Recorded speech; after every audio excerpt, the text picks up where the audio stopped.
indaba somaskande ojabula indaba somaskande ziyojabulisa. Ngikubingelele ngiphinde ngikwamukele embukelo weNdobane TV. Siyathokoza ukuthi ususubscribe kule channel yakho ngaphambili. Kuyintokozo kakhulu ukuba nawe mfowethu osajoyina ukuqala kule channel yethu. Sacela mfowethu ukuthi usubscribe ukuze ungaphothwa nayo yonke video esiyifakayo kule channel yethu. Nazi engiza nazo engiyithatha kumthombo othembekile. Iqhawe lapha ke uKhuzani uMvukampungose sephumela obala lapha ke ngengane yakhe yentombazane mbolo othandekayo. Siyakhumbula ukuthi uKhuzani uye waba ne-interview lapha ke noMakG mbolo othandekayo. Waveza ukuthi ke unezingane ezintathu mbolo othandekayo. Uthe mangabe uMakG embuza lapha ukuthi ke ngabe lezi ngane ezintathu izala kumama oyedwa yini na, wangafuna ukuphendula lo mbuzo wawubalekela. Kodwa ke ngithi ake ngikuvezele lana iy'ngane zaKhuzani asethe wayiposta nje selokhu saqala umlandela laphana ke epagini lakhe mbolo othandekayo.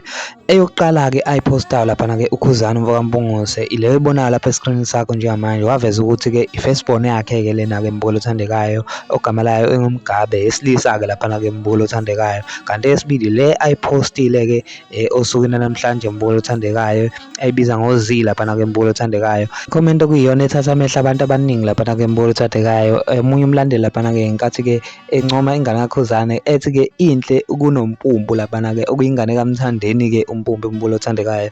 Nangumpumpu naye lengane mbolo othandekayo. Ngizofisa ukuthi nawe lapho kwi-comment section ucomparison laphana usho ukuthi ngabe ubani omuhle lona mbolo othandekayo. Kuyajabulisa ukuthi ke amaqhawe ephumela obala kanjena ngey'ngane zawo. Siyakhumbula ke ukuthi uKhuzani uwomunye wamaciko laphana athe agxekwa laphana ke ngokuthi ke akanangane mbolo othandekayo. Abanye abantu ke bese bemsola laphana ke uKhuzani ukuthi ke kungenzeka ukuthi ke uyinkonkoni laphana ke mbolo othandekayo, njengoba ke besiye sizwe laphana ke igcokama limtalapha ngalokho mbolo othandekayo. Ngizofisa ukuthi uvo lwakho laphana ku-comment section uthi wena ngabe ucabangani ngalolu daba, bese ngithi mina nani asibonani ngokuzayo.